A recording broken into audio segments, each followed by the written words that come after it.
Ano pong nangyari dito, Apong Dakar? Bakit namatay ang mga alaga nating kambing? Hindi ko patiyak kung ano talaga ang nangyari, Bagani. Ngunit malakas ang aking hinala na ang tribo ni Nalakayuban ang may kagagawa nito. Alam kasi nila na nalalapit na ang ating ritual para sa pag-aalay kay Diyos ang Hanan. Kaya nila ito ginawa.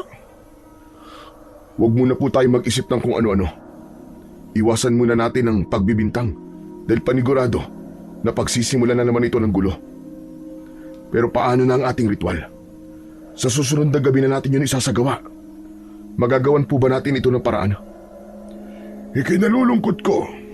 Ngunit hindi na natin ito magagawa ng paraan. Lalo na't bukas na ng gabi ang ritual. Mas makabubuti siguro na ipagpaliban na lamang muna natin ang ritual. Siguro naman ay maiintindihan tayo ni Diyos ang Hanan. Naniniwala ko na nakita niya ang pangyayaring ito. Ngunit Bagani, ang ganitong tradisyon ay hindi maaaring ipagpaliban o gawin sa ibang araw. Nakalaan talaga ang gabi na yun para sa pag-aalay kay Diyos ang Hanan upang buong taon tayong magkaroon ng masaganang pag-aani. Ngunit ano po ang gagawin natin? Paano natin ito mabibigyan ng solusyon? Nakita ko na maraming kambing ang tribong pinamumunuan nila Kayuban. Dahil sila ang may kagagawa nito, ay dapat lang napalitan nila ang mga namatay nating mga kambing dahil sa kanilang kagagawan. Pero Apong Dakar, hindi naman tayo sigurado kung Sinalakayuban nga ang may kagagawa nito. Mahirap po magbintang nang walang matibay na ebidensya. Kung maaari, ay mag-alay na lamang tayo ng iba kay Diyos ang Hanan, gaya ng mga gulay at prutas. Hindi ko alam kung maaari ba yung naiisip mo. Pwede nating subukan, pero walang kasiguraduhan kung tatanggapin ni Diyos ang Hanan ang mga yon. Ang mas mabuti pa ay kausapin mo sila kay Uban. Sasamahan kita kung gusto mo. Kailangan malaman niya na alam natin ang kanilang ginawa. Naaawang pinagmasdan ng binatang si Bagani ang nagkalat na bangkay ng mga kambing sa malawak na damuhan sa kanilang baryo. Kalunos-lunos ang itsura ng mga kambing. Lahat ay puno ng sugat at laslas ang tiyan o hindi naman kaya ay ang mga leeg. Si Bagani ay ang pinuno ng kanilang tribo. Namana niya ang pagiging pinuno sa ama niya na nasawi ng mangaso ito sa kagubatan. Ito ang dating pinuno ng kanilang tribo. Natagpuan na lang nila ang bangkay ng tatay ni Bagani na puno ng sugat na parabang inatake ito ng mababangis na hayop. Sa pagkamatay ng tatay ni Bagani ay siya na ang humalili bilang pinuno ng tribo nila. Ang tribong pinamumunuan ni Bagani ay matagal ng katunggali ng tribo na pinamumunuan naman nila Kayuban. Yun ay dahil nakatira ang dalawang magkaibang tribo sa iisang baryo. Noon pa man ay pinag-aagawan na ng dalawang tribo ang lugar na yun. Walang gustong umalis at magparaya. Parehas na nais makuha ng mga tribo ang naturang baryo. Kaya naman, ang baryo ay nahati sa dalawa kung saan magkahiwalay na naninirahan ang dalawang tribo. Ano't natahimik ka, Bagani? Huwag mong sabihin na papalampasin mo na naman ang ginawang ito ng tribo ni Nalakayuban. Nag-iisip pa ho ko, Apong Dakar. Sa akin palagay tama ho kayo. Kailangan ko nga makausap sila kay Uban upang hindi na maulit ang ganitong pangyayari. Mabuti sana kung ako lang ang mapeperwisyo, pero hindi. Dahil ang buong tribo natin ang apektado sa pagkamatay ng mga kambing na iaalay natin kay Diyos ang Hanan. Huwag kang mag-alala, Bagani. Dahil sasamahan kita sa pakikipag-usap sa kanya. Hindi mo pwedeng kausapin sila kay Uban ng mag-isa dahil baka kung ano pa ang gawin niya sa iyo. Marahang tumango si Bagani. Itinago niya kay Apong Dakar ang kaba na kanyang nararamdaman sa ideyang kakausapin niya sila kay Uban dahil ganoong pangyayari ay bihira. At madalas sa tuwing nagkakausap sila ng pinuno ng kabilang tribo ay nauuwi sa sagutan at away. Bilang pinuno ng kanilang tribo, walang ibang nais si Bagani kundi ang kapayapaan para sa lahat. Noon pa man ay yun na ang ipinaglalaban ng kanyang ama. Ngunit dahil sa agawan ng lupa at teritoryo na nangyayari sa kanilang lugar, walang mapagpipilian si Bagani kundi ipaglaban ang tingin niya ay tama, at yun ay ang manatili ang tribo nila sa baryong yun. Isang umaga, nagtungo si Bagani kasama si Apong Dakar sa parte ng baryo kung saan naroon ang teritoryo ni Nalakay Uban. Ngunit nang nasa hangganan na sila ng kanilang teritoryo, ay hinarangan sila ng mga katribo nila kay Uban. Sinabi ng mga ito na hindi sila maaaring pumasok doon nang walang pahintulot ng kanilang pinuno. Umalis ang isa upang kausapin sila kay Uban, at nang bumalik ito ay sinabi nito na pumayag sila kay Uban na kausapin sina Bagani at Apong Dakar, pero pinaiwanan ng mga yun ang dala nilang itak. Tignan mong mga talipandas na mga ito. Mga walang tiwala, at talagang pinaiwan pa ang ating mga itak. Babayaan niyo na po, Apong Dakar. Nasa teritoryo nila tayo, kaya nararapat lang na sumunod ho tayo sa kanila. Hindi sana ito mangyayari kung noon pa man ay napalayas na natin ang tribo nila kay Uban sa ating baryo. Sa ngayon, wala ho tayong magagawa sa bagay na yan. Kailangan nating magtiis sa Apong Dakar na meron tayong kahati sa lugar na ito. Pero wag po kayo mag-alala dahil hindi ako papayag na tayo ang aalis dito. Hindi talaga tayo dapat pumayag. Pero sa ngayon, saka na natin yan isipin. Ang pagtuunan natin ng pansin ngayon ay ang ginawang kawalanghiyaan ni Nalakay Uban sa ating mga kambing. Nababahala po talaga ako sa pag-aalay natin mamaya para kay Diyos ang Hanan. Kung hindi sana namatay ang ating mga kambing, ay wala tayong problema. Hindi nagtagal ay nakarating na sina Bagani sa labas ng kubo nila kay Uban.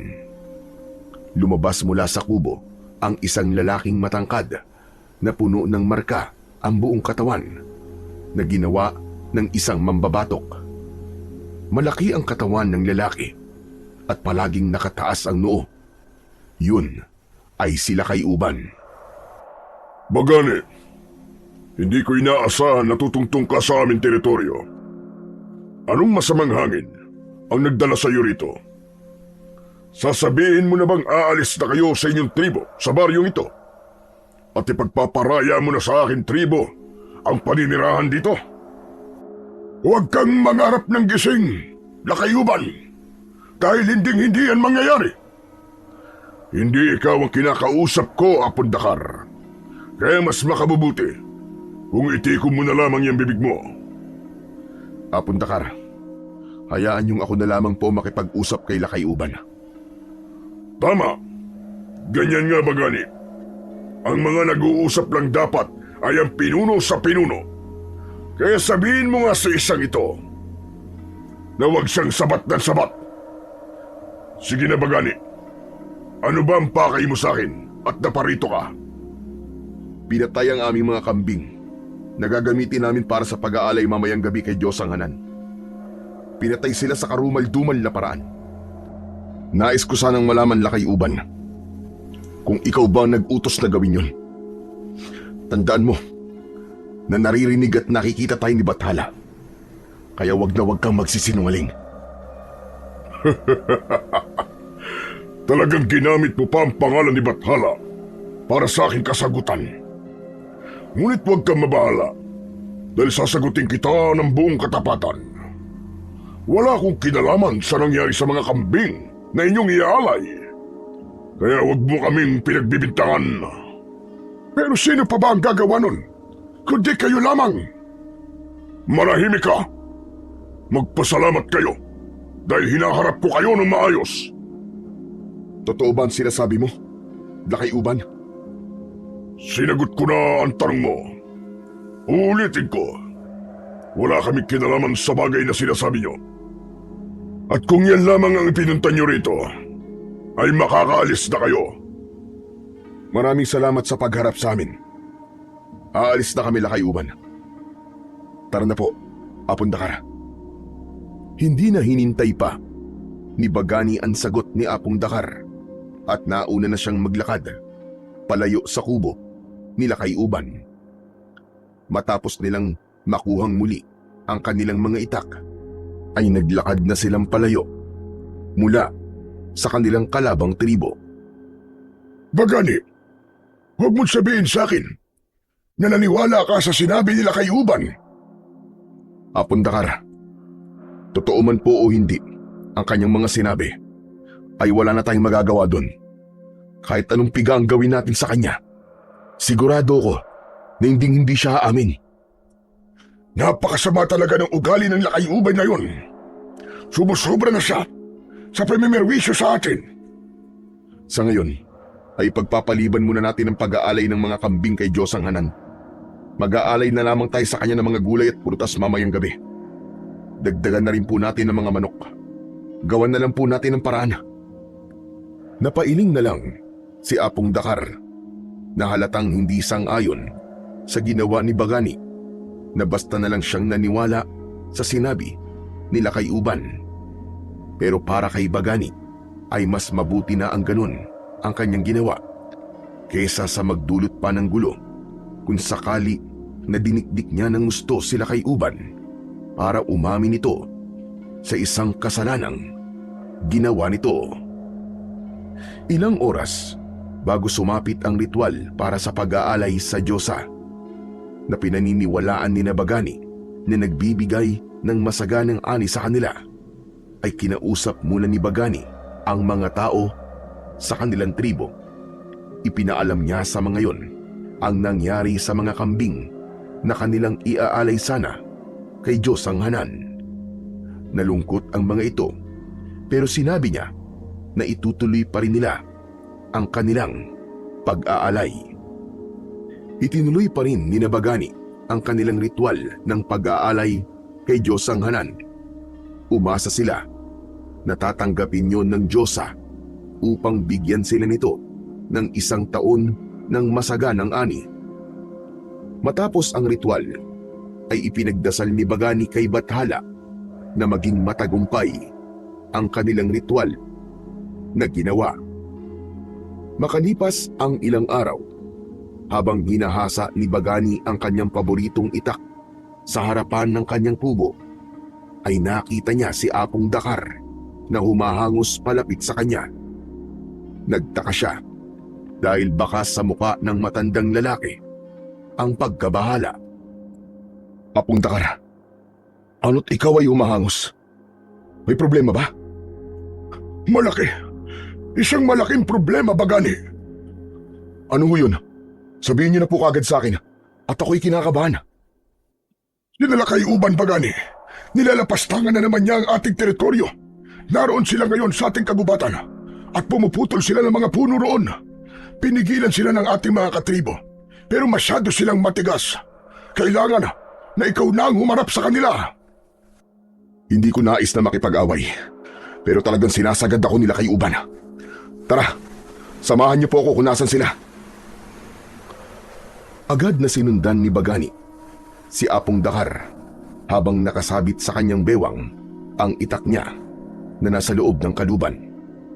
Hindi nagtagal ay nakarating na sila sa kagubatan at kitang-kita nga ni Bagani ang mga katribo nila kay Uban na patuloy sa pagpuputol ng mga puno. Naroon din sila kay Uban na siyang nag-uutos sa kung anong gagawin ng mga katribo nito. Sige, bilisan niyo ang pagpuputol sa punong yan. Pagkatapos ay isunod niyo yung isa. Ayun, yun nasa kaliwa. Yung malaki. Lakayuban, sandali lang! Anong ginagawa niyo sa aming kagubatan? Bulag ka na ba? At hindi mo nakikita ang aming ginagawa? Pumuputol kami ng mga puno dahil may mga bagong kubo kaming itatayo sa aming teritoryo. Alam mo namang malapit na ang panahon kung saan magiging sunod-sunod ang pagdating ng bagyo. Naiintindihan ko ang iyong dahilan. Pero ang hindi ko maintindihan ay kung bakit dito ka sa aming teritoryo pumuputol ng mga puno.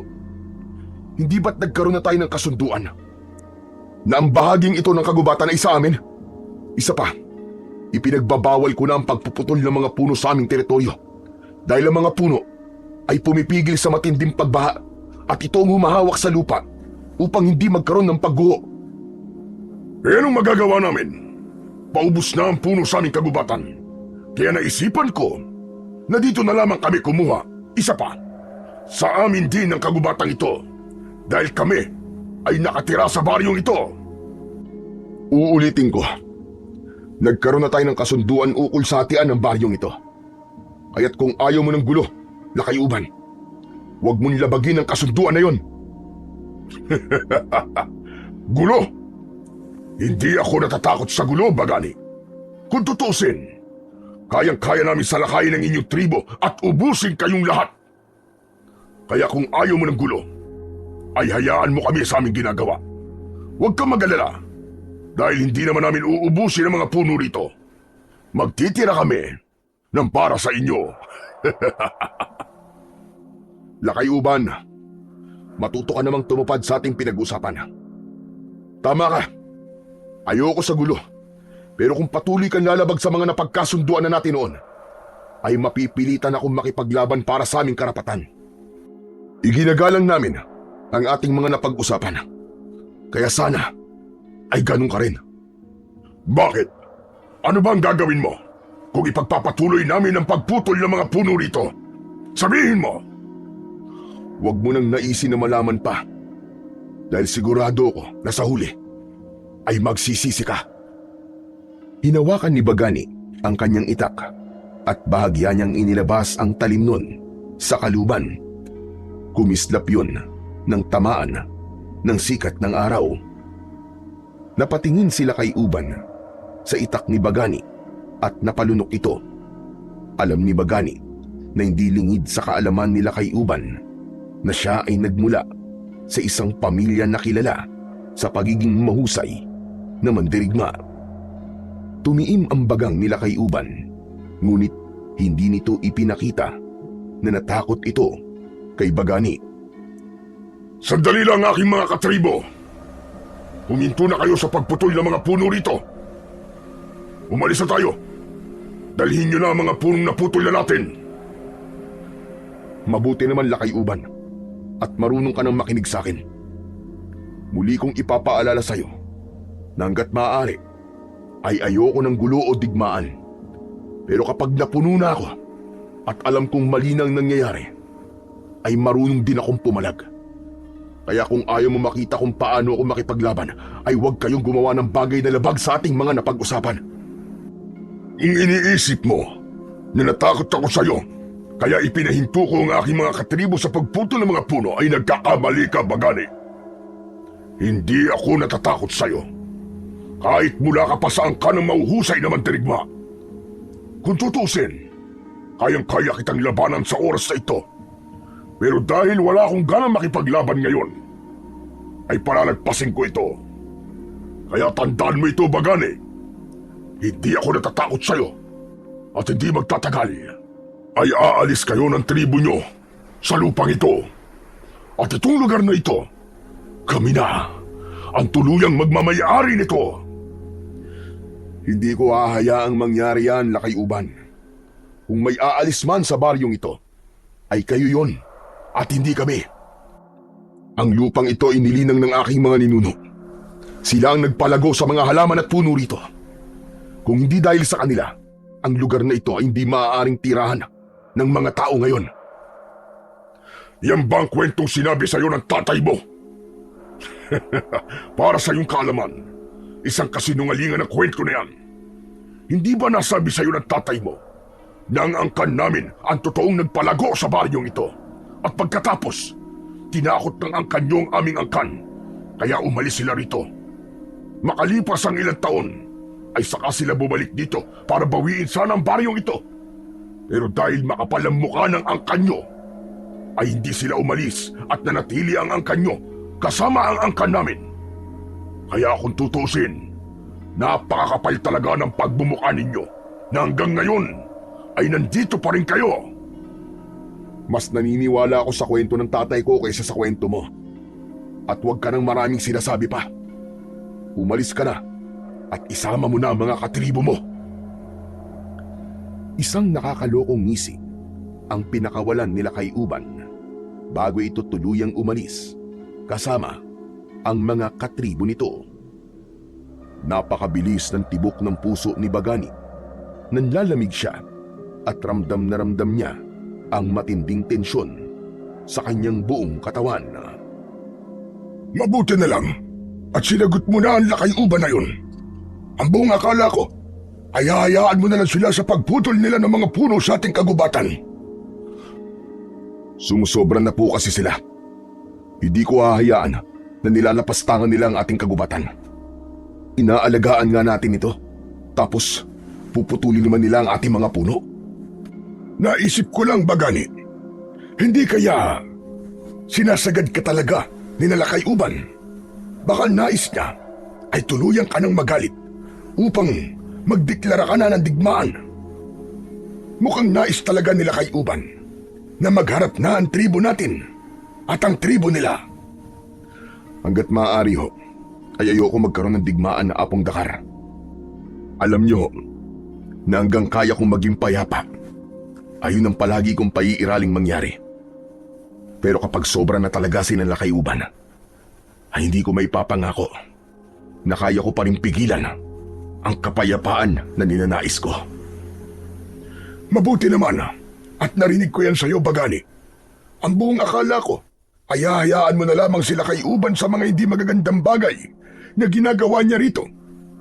Yung pagpatay nga nila sa mga kambing, hanggang ngayon ay hindi ko pa rin nakakalimutan. Hayaan niyo na po muna ang mga kambing sapagkat wala na tayong magagawa para mabigyan niyo ng solusyon. Pero wag ho kayo mag-alala. Dahil isa sa akin sinumpaang tungkulin ay ang protekta ng ating baryo at ang ating tribo. Kung kinakailangan na gumamit ako ng dahas para magawa ko yun, ay gagawin ko. Maraming salamat, Bagani. Talagang hindi nagkamali ang iyong ama na ikaw ang pumalit sa pagiging pinuno ng ating tribo. Napangiti si Bagani sa sinabing yun ni Apong Dakar. Bilang pinuno ng kanilang tribo, malaking bagay para sa kanya ang pasasalamat na kanyang natatanggap mula sa kanyang nasasakupan. Bilang solusyon sa pagputol ni Nalakay-uban sa mga puno, ay nagtanim ng mga panibagong puno sina Bagani. Nagtulong-tulong ang kanyang tribo para sa aktibidad na yon. Masaya si Bagani na nakita niya ang pagkakaisa ng mga katribo niya. Habang nagdidilig si Bagani ng mga bagong tanim na puno, ay lumapit si Apong Dakar sa kanya. Napakasipag mo naman, Bagani. Kung tutuusin, ay hindi mo na yan kailangang gawin. Ikaw ang pinuno ng ating tribo. Ang dapat mong gawin ay mag-utos kung ano ang dapat naming gawin. Hayaan niyo na lamang po ako dito. Nais ko rin po kasing makita ng ating mga kasapi sa tribo na ako'y hindi lang isang pinuno na nagmamando o nag-uutos. Ako rin po ay isang pinuno na kumikilos at handang tumulong sa kanila. Mapalad talaga ang ating tribo dahil may pinuno kaming kagaya mo. Iniisip ko tuloy na ano kaya kung napabilang ako sa tribo nila Kay-uban. Panigurado na habang buhay na pagsisisi ang aking mararamdaman. Huwag niyo pong sabihin yan, Apong Dakar. Dahil ikaw po ay nararapat na mapabilang sa ating tribo. Malaki po ang ambag niyo sa aming lahat. Dahil ikaw po ay isang mahusay na tagapayo, lalong-lalo na po sa akin. Marang tinapik ni Bagani ang balikat ni Apong Dakar at sa kanya ipinagpatuloy ang kanyang ginagawa. Sa mga lumipas na araw ay naging normal ang buhay ni Nabagani sa kanilang baryo. Labis siyang natuwa dahil tila tinanggap ni Diyos ang Hanan ang kanilang alay dahil patuloy na naging maganda ang kanilang ani. Patuloy na namunga ang mga puno ng mga prutas at hindi pineste ang mga tanim nilang mga gulay at palay. Kahit paano ay nakahinga ng maluwag si Bagani dahil hindi na gumawa si Nalakayuban ng bagay na ikagagalit niya. Ngunit isang umaga, nagimbal silang lahat nang magising sila na patay na ang isang alaga nilang kalabaw. Gaya ng mga pinatay na kambing, ay wakwak ang tiyan ng kalabaw at puno ng sugat ang buo nitong katawan na parabang bago ito tuluyang pinatay, ay pinahirapan muna ito ng husto. Sa tingin po ninyo, Apundakar, sinalakay-uban na naman ba ang may kagagawa nito? Sino pa ba ang gagawa ng ganitong karumal-dumal na gawain, kundi ang tribo lamang nila? Mukhang nais na talaga nila kay Uban na magkaroon ng digmaan upang malaman kung sino ba ang dapat na manatili at umalis sa baryong ito. Kayang-kaya kong ibigay ang digmaan na gusto niya. Labis na itong ginagawa niya sa atin. Pati mga hayop na walang kalaban-laban ay dinadamay niya. Ano bang nais niyang mangyari? Ang maubos sa mga hayop natin upang mahirapan tayo? Hindi ako papayag na mangyari yun. Anong ibig mo sabihin, Bagani? Magdedeklara ka na ba ng digmaan laban sa tribo ni Nalakayuban na? Sa aking palagay, Apundakar, ay panahon na para malaman natin kung anong tribo ang dapat na manatili sa baryong ito. Hindi na maaaring magsama sa iisang lugar ang tribo natin at ang tribo ni Nalakayuban. Oo, Apundakar. Magdedeklara na ako ng digmaan. Kausapin mo ang ating mga mandirigma at sabihin mo sa kanila ang aking desisyon. Kailangan din nilang sumailalim sa matinding pagsasanay upang masiguro natin ang ating pagkapanalo. Masusunod, Pinunong Bagani. Hayaan mo at agad kong gagawin ang iyong utos. Bahagyang yumukod si Apundakar kay Bagani at saka ito nagmamadaling umalis. Tumiim ang bagang ni Bagani habang nakatingin sa walang buhay na katawan ng kalabaw. Kung sa iba ay isa lamang yung hayop, para sa kanya ay hindi. Maraming taon nang naglingkod ang kalabaw na yon sa kanilang mga magsasaka at hindi siya papayag na ubusin ni Nalakayuban ang lahat ng mga alaga nilang hayop, kaya dapat na siyang kumilos. Sa araw din na yon ay mag-isang nagtungo si Bagani sa teritoryo ni Nalakayuban. Ngunit nang nasa hangganan na siya ng kanilang teritoryo, ay hinarang siya ng mga kasapi ni Lakayuban sa tribo nito. Sinabi ng mga ito na hindi siya maaaring pumasok sa teritoryo ng mga ito nang walang pahintulot ng pinuno nila. Pwes, tawagin niyo ang inyong pinuno. Sabihin niyo na narito ko dahil may nais akong sabihin sa kanya. Umalis ang lalaki at makalipas lamang ang ilang sandali ay dumating na sila kay Uban. May nakasabit na itak sa bewang nito. Nakakagulat naman na muli mong pagbisita sa aming teritoryo, Bagani. Ano't naririto ka na naman? Huwag ka na magmaang-maangan pa, Lakayuban. Alam mo kung bakit ako nandito. Ayaw mo na pumapasok ako sa teritoryo mo na walang paintulot mo. Pero kayo naman itong pumapasok sa aming teritoryo na walang paalam. Teka nga, tungkol pa rin ba ito sa pagputol namin sa mga puno sa inyong kagubatan? Hindi mo pa rin ba yun nakakalimutan? Hindi lang ito tungkol doon, kundi tungkol sa aming kalabaw na walang awa niyong pinahirapan at pinaslang. Sandali lang. Ano ba sinasabi mo? Gumagawa ka ba ng kwento para magmukha kaming masama? Hindi ko na kailangan gawin yan. Dahil kayo ang tunay na masama. Lalo ka na, Lakayuban. Dahil hindi kikilo sa mga katribo mo nang wala kang pinag-uutos. Kayo ang pumatay sa aming mga kambing at kalabaw. At yung mga hayop na walang kamalay-malay ay dinadamay ninyo. Kung gusto nyo ng digmaan, ay ibibigay ko yon sa inyo. Ngunit huwag kang magsisisi dahil sisiguraduhin ko na kapag nagkaharap ang tribo mo at ang tribo ko sa isang labanan, ay kami ang mananalo. Napakataas naman yata ng tingin mo sa sarili mo, Bagani. Ano bang palagay mo sa aking tribo? May hina? Sigurado ko na ikaw ang magsisisi kapag nagharap tayo sa isang digmaan dahil siguradong mauubos kayong lahat. Panahon na rin para malaman kung sino ang dapat manatili sa baryong ito.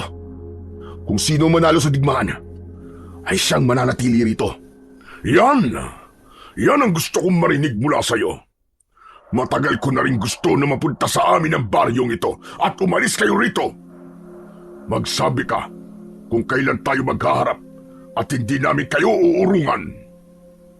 Bukas ng gabi, dito tayo magharap sa hangganan ng ating mga teritoryo. Tapusin na natin to, Lakay-uban. Tinatanggap ko ang iyong hamon, Bagani.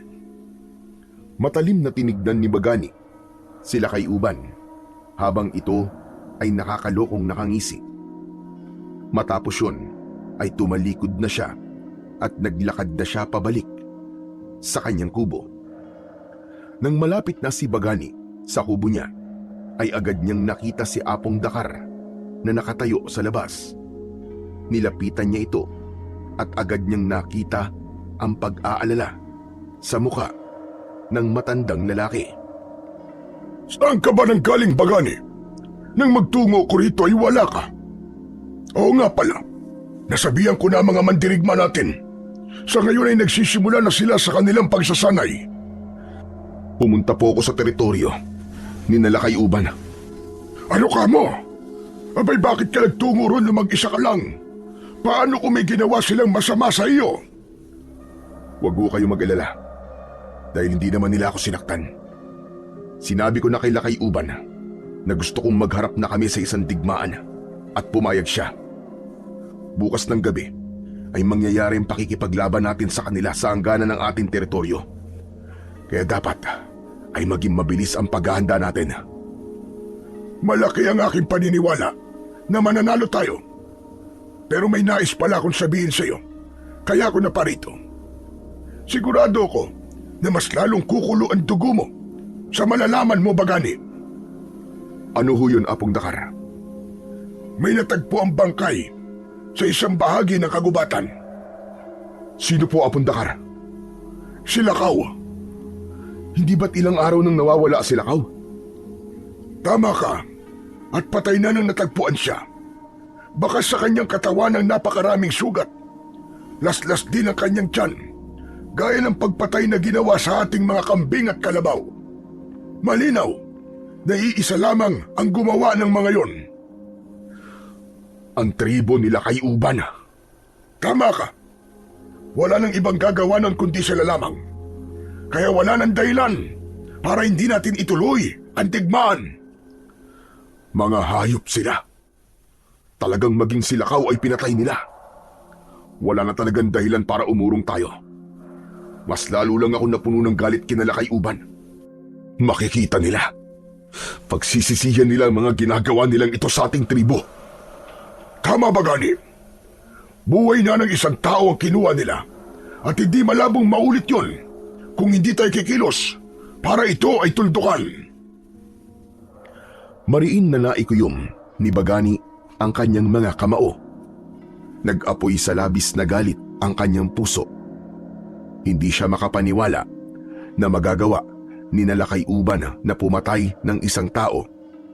Doon ay mas lalo niyang napatunayan na tama ang desisyon niya na labanan na ang tribo ni Lakay-uban dahil yun lamang ang solusyon na alam niya upang magwakas na ang kasamaan ng mga ito. Binigyan ni Bagani ng maayos na libing ang katribo nila na si Lakaw. Labis siyang naawa sa naulila nitong asawa at mga anak na tila hindi matapos ang pagluha. May kumurot sa puso ni Bagani sa kanyang nakita. Matapos ang libing ay humarap si Bagani sa mga katribo niya at nagsimula siyang magsalita. Mga kasama, nakalulungkot na isa sa atin ang nawala. Nakagagalit na nawala si Lakaw sa isang hindi makataong paraan. Malinaw sa ating lahat na ang tribo ni Nalakay Uban ang may kagagawa nito. Kaya umasa kayo na sa digmaang mangyayari bukas ng gabi ay tayo ang magwawagi. Ipaghihiganti natin ang pagkamatay ni Lakaw at ng mga alaga nating hayop. Hindi na tayo papayag na may isang pamilya pa ang mawawalan ng mga mahal nila sa buhay at iiyak. Kaya habang maaga pa, ay kailangan na natin itong bigyan ng tuldok. Malakas na nagsigawan ang mga tao habang isinusuntok ng mga ito ang mga kamay sa hangin. Nakita ni Bagani sa muka ng mga yon ang galit at ang kagustuhan ng mga ito na manalo sa nalalapit na digmaan. Pagsapit ng gabi, hindi magawang makatulog ni Bagani. Iniisip niya ang maaaring mangyari sa magaganap na pakikipaglaban nila sa susunod na gabi. Bumangon siya sa papag at nagtungo siya sa kubo ni Apong Dakar dahil pakiramdam niya ay kailangan niya ng makakausap. Nang kumatok siya sa kubo ni Apong Dakar, ay agad siya nitong pinagbuksan at pinapasok. Umupo sila sa kawayang saig habang may gasera sa gitna nila. Hindi po ako makatulog, Apong Dakar. Iniisip ko ang mangyayaring pakikipaglaban natin sa tribo ni Nalakay Uban. Ano ba tumatakbo ngayon sa utak mo? Sabihin mo, at baka ay matulungan naman kita. Pakiramdam ko, Apong Dakar. Nabigla lamang ako sa paghahamon ko ng digmaan. Kinakabahan ako sa pwedeng mangyari sa mga katribo natin na makikipaglaban. Naiintindihan ko kung bakit nag-iisip ka ng ganyan. Normal yan, Bagani. Lalo na't naiisip mo na maaaring ikaw ang sisihin kapag hindi pumabor sa atin ang pagkakataon. Pero ito ang tatandaan mo, Bagani. Kahit na anong mangyari bukas ng gabi, ay tatanggapin namin at hindi ka namin sisisihin.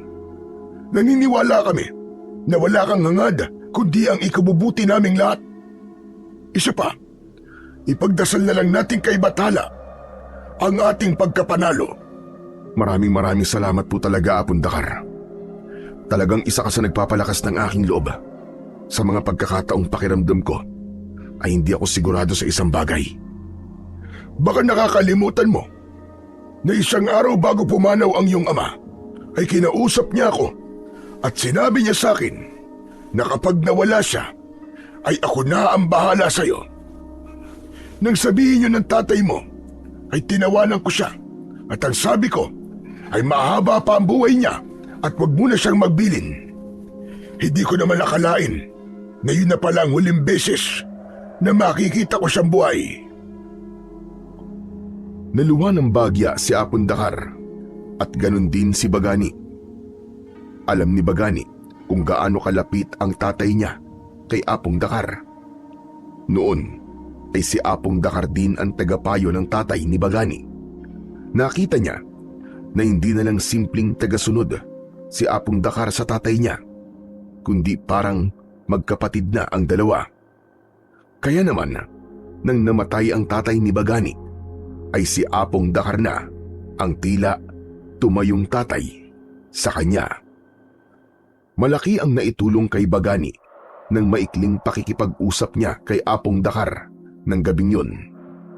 Yun ang dahilan kaya kinabukasan ng umaga ay may kakaibang sigla ang kanyang katawan. Kinausap niya agad ang mga mandirigmang makikipaglaban para palakasin ang loob ng mga ito. Sinabi niya ang dahilan kung bakit sila makikipaglaban. Naramdaman niya ang kagustuhan ng lahat na sila ay magtagumpay. Sinamahan din ni Bagani ang mga ito sa maikling pagsasanay at saka nagpahinga ang lahat. Paalis na sana si Bagani sa lugar kung saan sila nagsasanay nang lapitan siya bigla ni Apong Dakar. Magandang umaga, Bagani. Magandang umaga din po sa inyo, Apong Dakar. Maraming salamat po pala sa mga sinabi niyo po sa akin kagabi. Ngayon ay mas nagkaroon na po ako ng lakas ng loob. Walang anuman. Pumanhin kung hindi na ako makakasama sa inyong pakikipaglaban dahil ako'y matanda na. Naiintindihan ka po namin, kaya hindi niyo po kailangang humingi ng paumanhin. Saka, malaki rin po na itutulong ng mga payo niyo sa akin. Isang karangalan na isa ko sa mga pinagkakatiwalaan mo, Bagani. Ngunit, kumusta na pala ang ating mga mandirigma? Sa tingin mo ba, ay handa na sila sa digmaan mamayang gabi? Base sa ipinakita nila sa akin kanina, sa aming maikling pagsasanay, ay masasabi ko po na masumusay na sila ngayon. Sa tingin ko ay malaki ang posibilidad na tayo ang manalo laban sa tribo ni Nalakay Uban. Maganda yan kung ganon. Ganyan ang nais kong marinig mula sa iyo, Bagani. Magtiwala ka lang sa ating mga mandirigma at ibabalik nila sa iyo ang tiwalang yun. Tumingin sa malayo si Bagani. Simula nang mamuno siya sa kanilang tribo, ay yun ang unang beses na sasabak siya sa isang digmaan. Bagamat naisama na siya noon ng tatay niya sa pakikipaglaban, ay iba pa rin ang pakiramdam kapag siya na ang namumuno sa isang tribo. Kinagabihan ay bilog ang buwan. Napakaliwanag nun na parabang nais nung masaksihan ang mangyayaring digmaan. Kasama ni Bagani na nagtungo sa hangganan ng kanilang teritoryo ang kanyang mga mandirigma. Lahat ay may dalang sandata, gaya ng itak, sibat at pana, habang si Bagani ay tanga naman ang itak na pagmamay-ari noon ng kanyang yumaong ama. Kaya pakiramdam niya ay kasama niya itong makikipaglaban. Naunang magtungo roon ang tribo ni Nalakay Uban. Mayabang yung nakatingin kay Bagani na parabang siguradong-sigurado na ito sa pagkapanalo nito. Nagtama ang kanilang mga mata nang huminto si Bagani sa paglalakad. Sa wakas, mangyayari na rin ang digmaan na matagal ko nang ninanais na mangyari. Hindi ko to ginustong mangyari. Ngunit husto na ang mga kawalang yan na ginagawa niyo sa amin. Hindi kami takot para hindi pumalag. Tandaan mo, Lakay Uban. Kung sino mananalo sa digmaan ito, ay siyang mananatili sa baryong ito. Sana'y pinag-impake mo na ng mga gamit ang inyong tribo upang maging madali na ang kanilang pag-alis. Kung may aalis pa. Hindi na kailangan. Dahil kayo ang aalis at hindi kami. Nang humudyat si Bagani sa mga kasama niya na sumugod na, ay malakas na sumigaw ang lahat. Nagsalubong ang dalawang magkaibang tribo na parehong ipinaglalaban ang karapatan sa lupain na yon. Pinuntirya ni Bagani sila kay Uban. Nagtagisan ang kani-kanilang mga itak. Sa bawat taga at saksak ni Bagani ay mabilis yung naiiwasan at nadedepensahan nila kay Uban. Nang magsampung ang kani-kanilang mga itak, ay galit na nagtama ang mga mata nila. May oras pa para umatras ka, Bagani. Kung ipagpapatuloy mo ito, ay sigurado ako na magsisisi ka. Natatakot ka ba na matalo? Kaya mo yan sinasabi sa akin? Hindi ako natatakot dahil may kakampi kami na paparating na siyang tatapos sa inyo. Nagulat si Bagani sa sinabing yun nila kay Uban, ngunit hindi na niya nagawang iproseso kung sino ang kakamping sinasabi nito. Malakas niyang sinipa sa tiyan sila kay Uban na naging dahilan para mapaupo ito sa lupa. Mabilis na itinutok ni Bagani ang dulo ng kanyang itak sa leeg ng kanyang katunggali. Ngayon, ikaw ang aking tatanungin. May oras ka pa para umatras at mapayapang umalis sa lugar na ito. Magdesisyon ka na bago ko patapusin ang iyong buhay. Ngunit ngumisi lamang sila kay Uban sa sinabing yun ni Bagani. Kahit katiting na takot ay walang nakita si Bagani sa mukha nito. Maya-maya pa ay umalingaw-ngaw ang malakas na huni na parabang galing sa isang napakalaking ibon. Hanggang sa dumami ang huni na yon na ipinagtaka ng lahat. Nandyan na sila! Parating na ang aming kakampi! Kaya humanda ka na sa inyong kamatayan! Laking gulat ni Bagani nang mula sa impapawid ay nakita niya ang ilang mga nilalang na lumilipad. May napakalalaking pakpak ng mga yon. Mabilis na sumugod pababa ang mga nilalang at inatake ng mga yon ang mga katribo niya.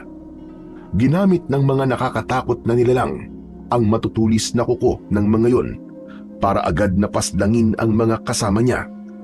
May nilaslas ang leeg at meron ding winakwak ang tiyan at kinain ang lamang loob. Ang mga naturang nilalang ay may muka na parabang sa isang halimaw. Nanlilisik ang mata ng mga yon at may matutulis na mga ngipin. Isang nilalang ang muntik ng sumunggab kay Bagani, ngunit mabilis siyang nakailag.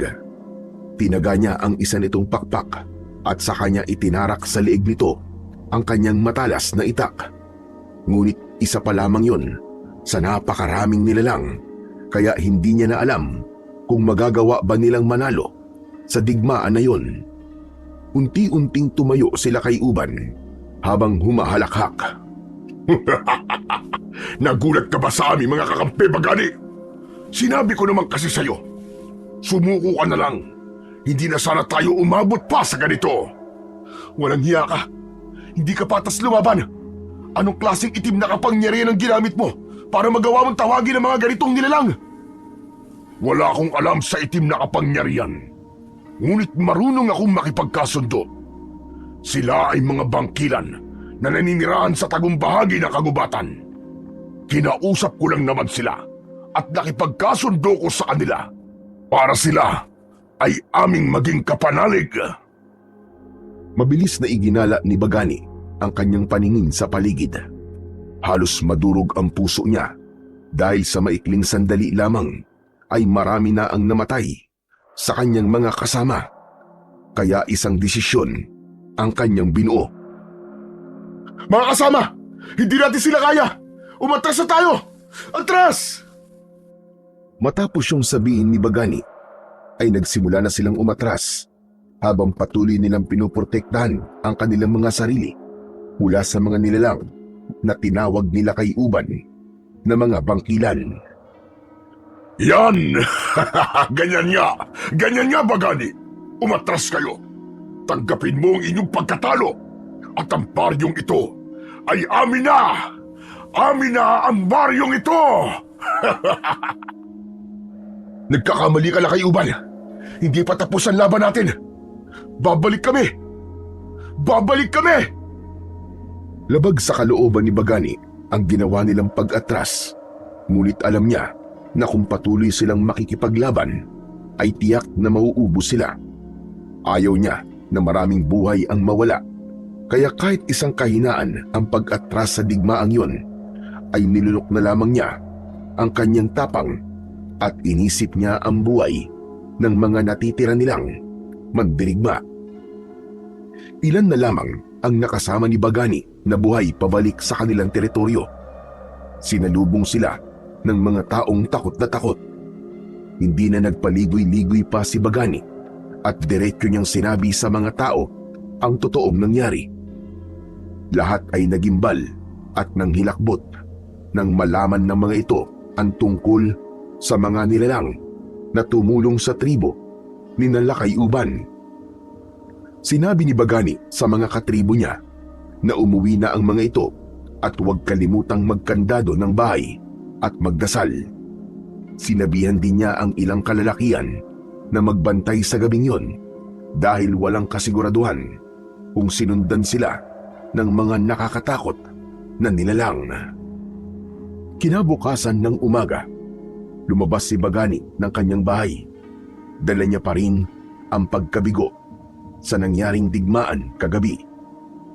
Habang nakaupo si Bagani sa labas ng bahay niya, ay dumating si Apong Dakar. Totoo bang nakarating na balita sa akin? natalo tayo sa pakikipaglaban kinala kay Uban na. Oo, Apong Dakar. Totoo po yan. Marami rin ang namatay sa mga mandirigma natin. Hindi namin inasahan na merong kinuwang kakampi sinala kay Uban. Hindi talaga siya patas lumaban. Bakit hindi ko yun naisip? Kakampi? Sinong kakampi ang tinutukoy mo? Ang sabi nila kay Uban ay mga bangkilan ng mga nilalang na yon. Noon ko lang narinig ang ganong pangalan ng isang nilalang. Alam niyo ba kung ano yun? Mabagin langit! Bangkilan baka mo ang iyong sinabi? Sila ay isang uri ng malalakas na aswang. Karaniwan ay mga babae ang bangkilan. Ngunit sa panahong ito, may mga lalaki na rin bangkilan. Paanong nakuha nila kay Uban ang panig ng mga bangkilan? Kayong sila ay kalaban nating mga tao. Hindi ko rin po alam, Apong Dakar. Sa aking pagkakatanda, ay sinabi nila kay Uban na nakipagkasundo siya sa mga bangkilan na naninirahan sa gitnang gubat. Kung anong uri ng pakikipagkasundong ginawa niya, ay hindi ko na alam. Napakasama talaga nila kay Uban. Tignan mo, at nagawa pa niyang pasunurin ng mga bangkilan para tayo ay wasakin. Malinaw na kung sila lamang ay hindi nila kaya ang ating lakas. Ngunit bagani, kung kakampi na nila ang sinasabi mong bangkilan, ay wala na tayong laban sa kanila. Walang awa ang mga bangkilan, bagani. May kakayahan din silang gawing aswang ang isang tao, at baka gawin nila yon sa mga katribo natin. Ngunit, Apong Dakar, hindi tayo maaaring sumuko ng ganun-ganun lang. Hindi natin isusuko ang lupain ito dahil lang sa mga aswang na yun. Maaaring marami ang mamatay kung lalaban tayo. Hindi ko alam, Apong Dakar. Hindi ko alam. Naguguluhan pa rin po ako hanggang ngayon. Isa pa, paano tayo lalaban kung marami sa ating mga mandirigma ang nalagas sa isang gabi lamang? Sa aking palagay, ay mas makabubuti siguro kung magtago na muna tayo. Hindi na tayo ligtas sa lugar na ito dahil malaki ang posibilidad na mamayang gabi o sa susunod na gabi ay sasalakayin tayo ng mga bangkilan. Saka na lamang tayo bumalik dito kapag ligtas na tayo. Kung aalis tayo, Apong Dakar, saan naman po tayo magtutungo para magtago? Sandaling nag-isip si Apong Dakar, habang si Bagani naman ay nag-isip na rin ng lugar na maaari nilang pagtaguan ng pansamantala. Napagtanto niyang may punto nga si Apong Dakar na malaki talaga ang posibilidad na salakayin sila ng mga bangkilan at maaaring sa isang beses ng pagsalakay ng mga yon ay maubos silang lahat. Alam ko na! Alam ko na kung saan, Bagani. Saan po, Apong Dakar? Sa isang malaking yungib sa gubat. Hindi ba't napakalaki ng yungib na yon? Sa tingin ko ay maaaring doon muna tayo magtago ng pansamantala habang nag-iisip tayo ng paraan kung paano natin matatalo ang mga bangkilan. Tama ka, Apong Dakar. Sa aking palagay ay magiging ligtas tayo ron. Kung ganun, ay kakausapin ko na kagad ang ating mga katribo upang malaman nila ang sitwasyon natin. Apong Dakar, maaari po bang ipatawag niyo silang lahat at tipunin sa harapan ng aking kubo? Masusunod, Bagani. Kailangan na natin kumilos bago pa sumapit ang dilim. Hindi na nagsayang ng oras si Apong Dakar at agad itong umalis. Naiwan si Bagani na kinakabahan at natatakot. Sa tagal niya nang nabubuhay sa mundo, ay noon lamang siya nakaramdam ng ganong katinding takot. Hindi yung takot para sa kanyang sarili, kundi sa maaaring sapitin ng mga katribo niya kung sakaling salakayin sila ng mga halimaw na bangkilan. Nang matipon na ni Apong Dakar ang mga tao sa harapan ng bahay ni Bagani, ay agad niyang sinabi sa mga yon ang maaaring mangyari sa kanila.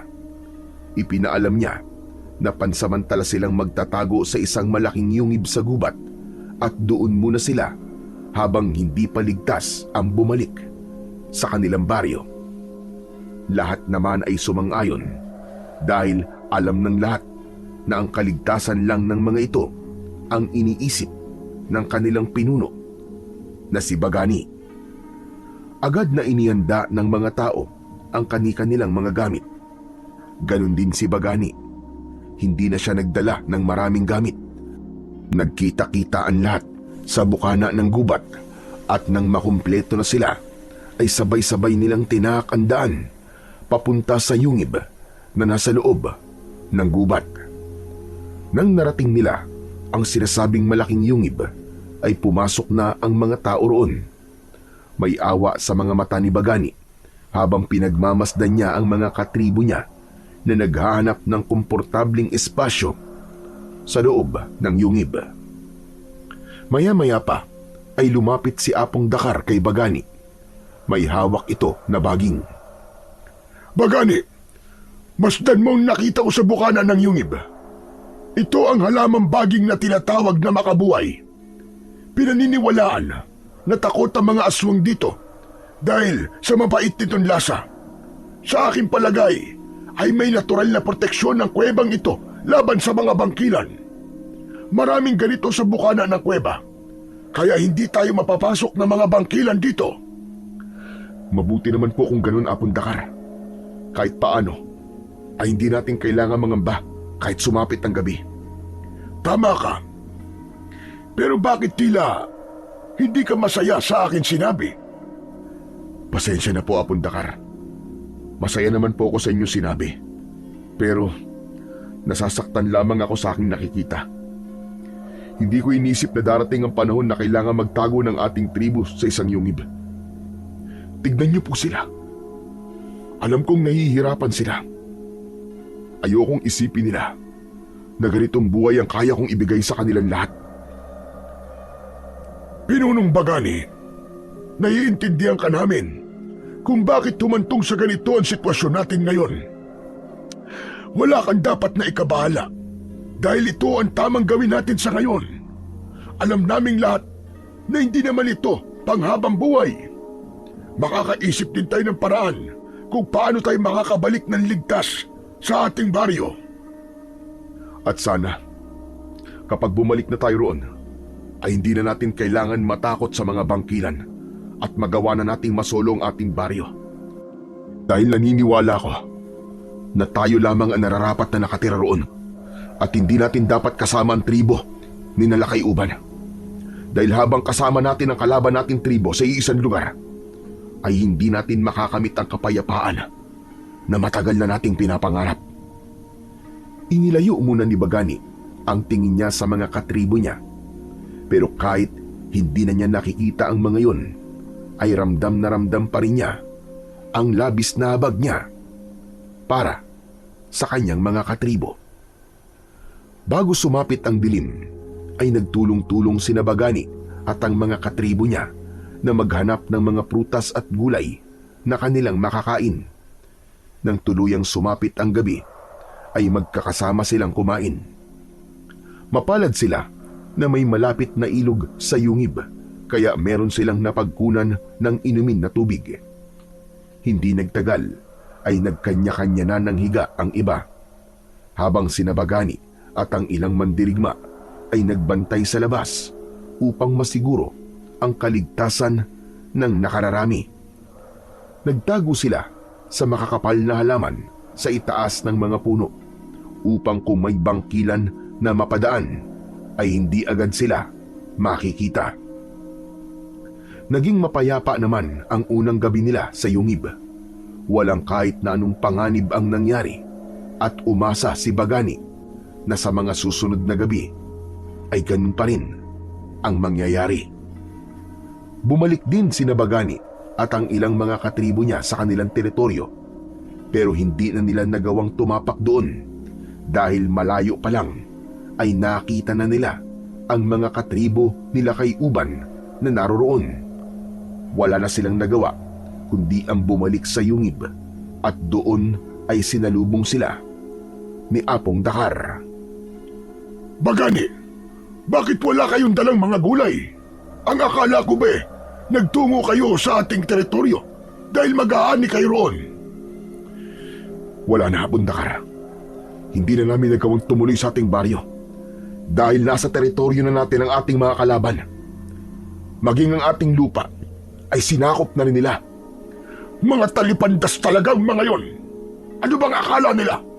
Dahil wala na tayo sa lugar natin, ay aangkinin na nila yon ng basta-basta. Wala ho tayong magagawa sa ngayon dahil mas marami ang mandirigma nila kumpara sa atin.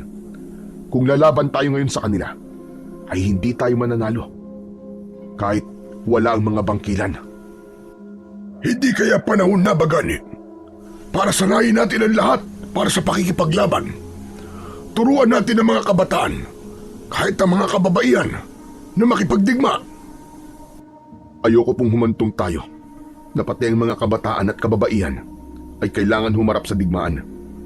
Sa ngayon, hindi ko muna yung gagawin. Pero tignan natin ang mangyayari sa mga susunod pang araw. Sa ngayon wala akong ibang gusto, kundi ang maging ligtas tayo rito sa Yungib, lalo na tuwing gabi. Sana nga ay maprotektahan tayo ng mga halamang baging na makabuhay upang habang tayo nasa loob ay hindi tayo mapapasok ng mga bangkilan. Sana nga po, Abundakar. Pero hindi tayo dapat maging kampante. Kailangan pa rin nating magbantay gabi-gabi upang mas masiguro natin ang ating kaligtasan.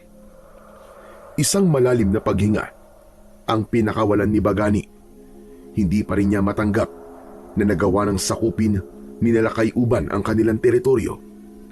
Napagtanto niya na dahil sa pangyayaring yon ay mas mahihirapan na silang bawiin kung anuman ang nararapat na sa kanila. Lumipas pa ang ilang araw at mga gabi. Kahit paano ay nakita naman ni Bagani na unti-unti nang nasasanay ang mga katribo niya sa pamumuhay nila sa Yungib.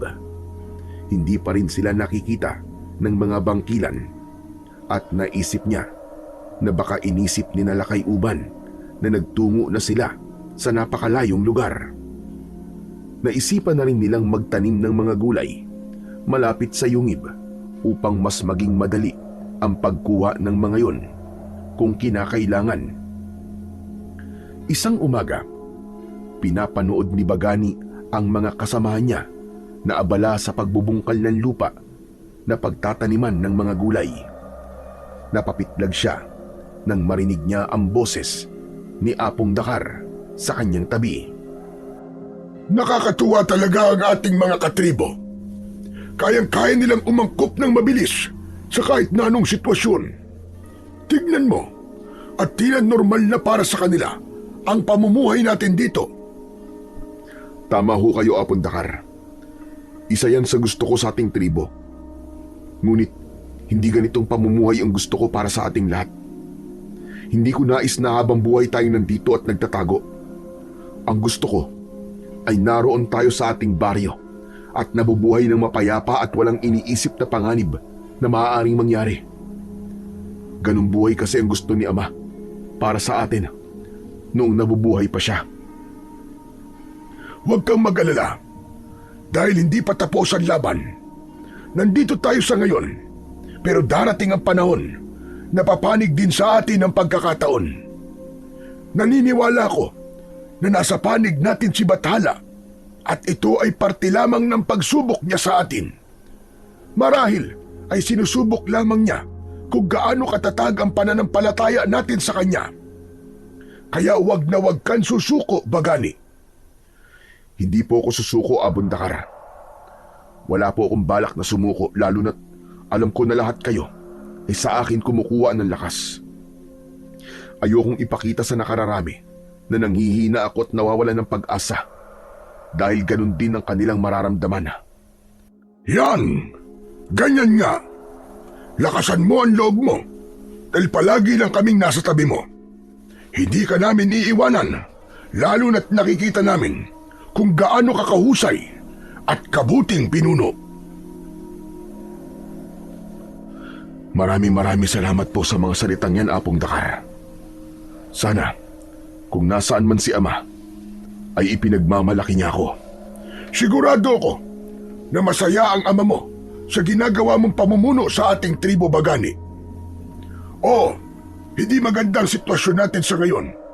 Pero alam kong nakikita ng iyong ama na ginagawa mo ang lahat upang makaalis tayo sa sitwasyong ito at makabalik tayo sa normal nating buhay. May ngiti sa labi na tumango si Bagani kay Apong Dakar. Tinapik siya ng matandang lalaki sa balikat na para bang sinasabi nito na maganda ang mga ginagawa niya at hindi niya kailangang mabahala. Sa mga nakalipas na araw, tuwing umaga ay sinasanay pa rin ni Bagani ang mga natitira nilang mandirigma. Kahit ilang araw na silang ligtas sa yungib, ay ayaw pa rin nilang maging kampante. Ginagawa nila yon upang maging handa sila sa mga hindi inaasahang pangyayari gaya ng pag-atake ng mga bangkilan o ng tribo ni Nalakay Uban. Isang gabi, habang nagbabantay sina Bagani sa labas ng yungib, ay may nakita sila na mga taong tumatakbo papalapit sa kanilang kinaroroonan. Nanlaki ang mga mata ni Bagani nang makita niya na sinalakay uban ang mga yon. Napansin niya na tila papasok sa yungib sinalakay uban, kaya agad siyang naalerto. Humanda kayo! Harangan natin sinalakay uban dahil mukhang papasukin nila ang yungib. Mabilis na tumalima ang mga mandirigma. Tumakbo ang mga ito kasama si Bagani at bago pa makapasok ang mga yon sa yungib ay naharangan na ni Bagani ang mga ito. Bumakas ang gulat sa muka ni Lakay Uban nang itutok ni Bagani ang hawak niyang itak sa leeg nito. Hanggang dyan na lamang kayo dahil kapag humakbang pa kayo ng isa ay papatayin kita. Huwag mo akong subukan, Lakay Uban. Wala kang karapatang hadlangan kami na pumasok sa yungib na yan. Kami na nagmamay-ari ng yungib na to dahil dito na kami nanirahan nang angkinin niyo ang aming teritoryo. Hindi ka pa ba masaya na kinuha niyo na ang lupang dapat sa amin?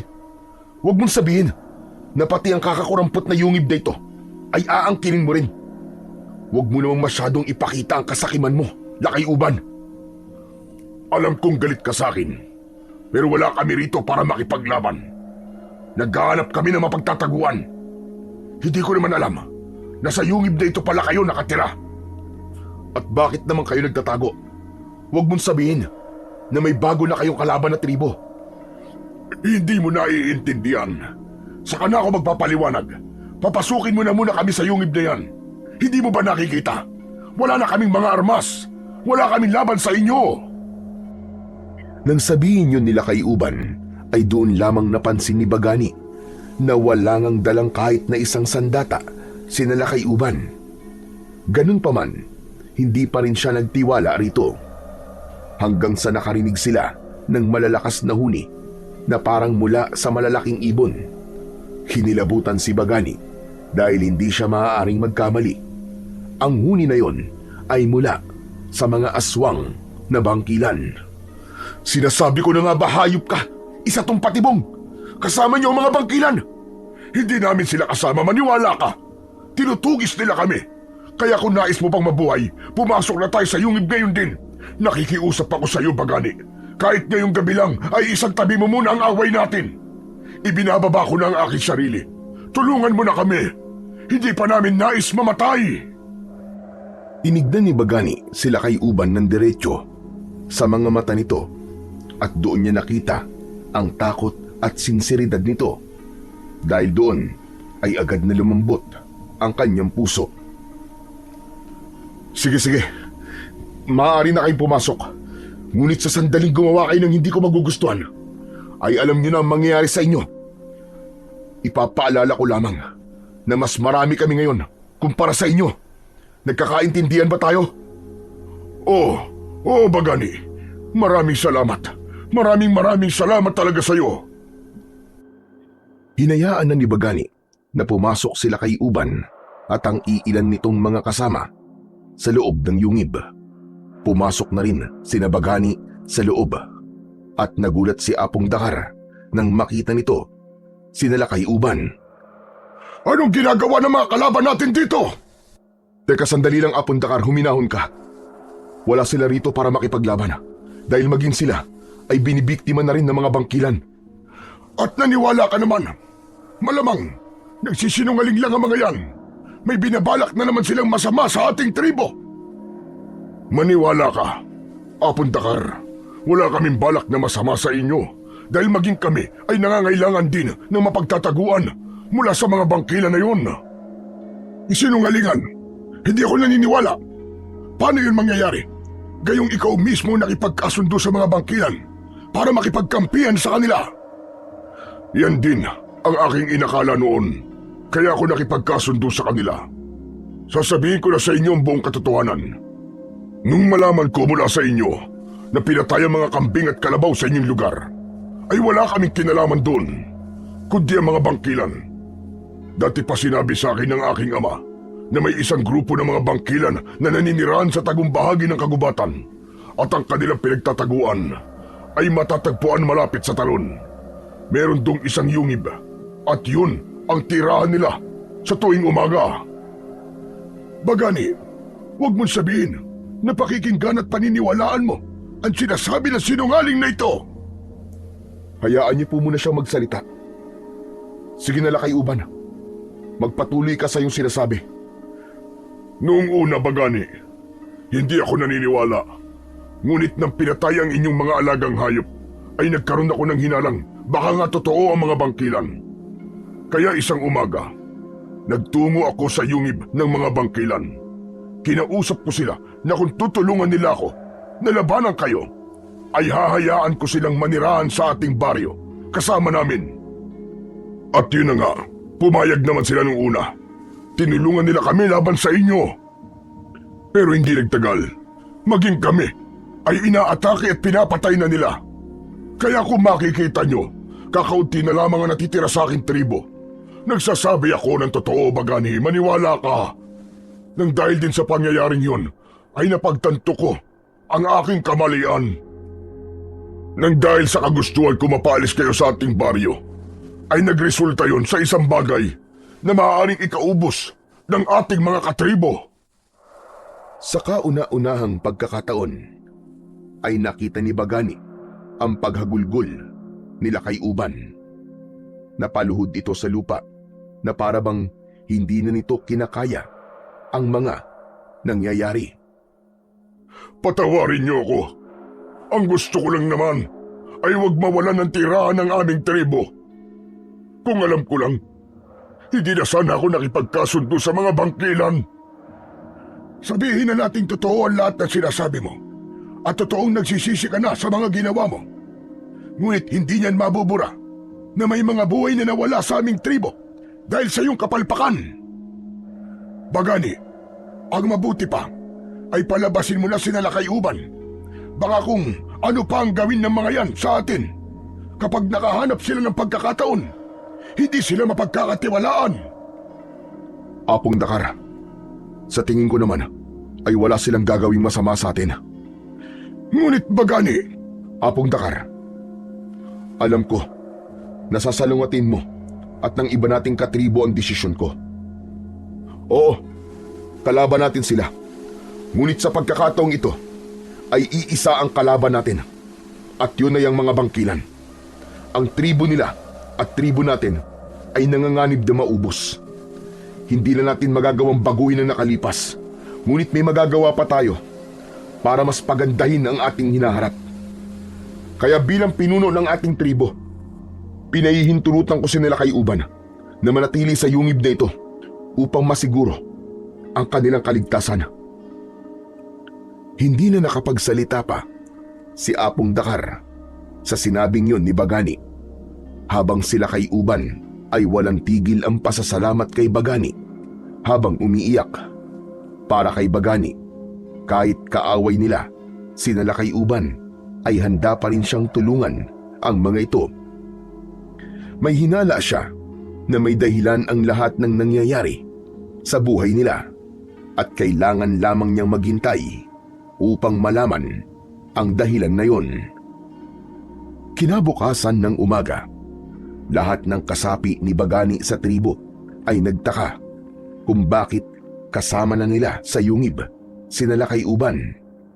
Agad namang ipinaliwanag ni Bagani ang lahat sa mga yun, at may ilan na nakaintindi sa kanyang desisyon. Ngunit meron ding iilang nagtaka at tila hindi sang-ayon.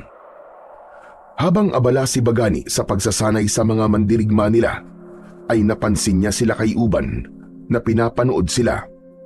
Bakas sa mukha nito na parabang may nais itong sabihin. Sandaling iniwanan ni Bagani ang ginagawa niyang pagsasanay at nilapitan niya sila Lakay Uban. Kanina ko pang napapansin na pinapanood mo kami. May nais ka bang sabihin, Lakay Uban? Ang totoo, kanina pa kita hinahanap dahil nais kitang makausap. Hinihintay ko lang na matapos ka sa iyong ginagawa. Mukhang importante ang sasabihin mo sa akin, Lakay Uban. Kaya lumapit na ako sa iyo. Ano bang nais mong sabihin?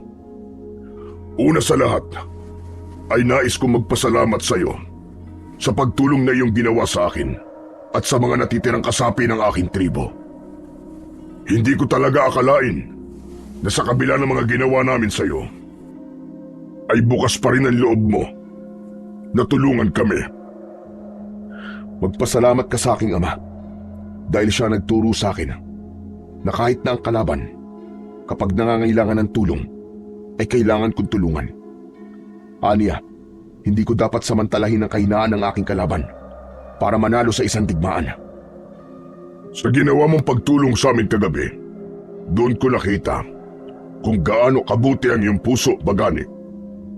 Masyado ko naging sakim sa lupang hindi ko naman sigurado kung amin nga ba o sa inyo ba. At nang dahil sa kasakiman na yun, ay nakagawa ko ng isang hakbang na siyang dahilan kung bakit tayo tinutugis ng mga bangkilan. Alam ko na mahirap para sa iyo ang magpatawad.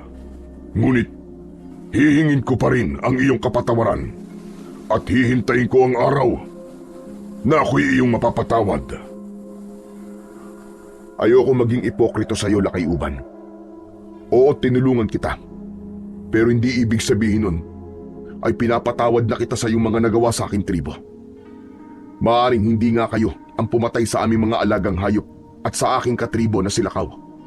Dahil malaki ang posibilidad na ang mga bangkilan ang may kagagawa nun.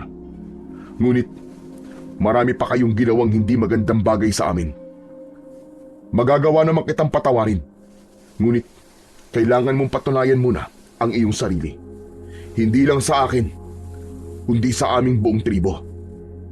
Gagawin ko ang lahat para mapatunayan ko sa inyo na bukal sa aking kalooban ng paghingi ko ng tawad. Sabihin mo kung ano ang maaari kong gawin, Bagani, at aking gagawin. May naisip na ako na pwede mong gawin, Lakay Uban.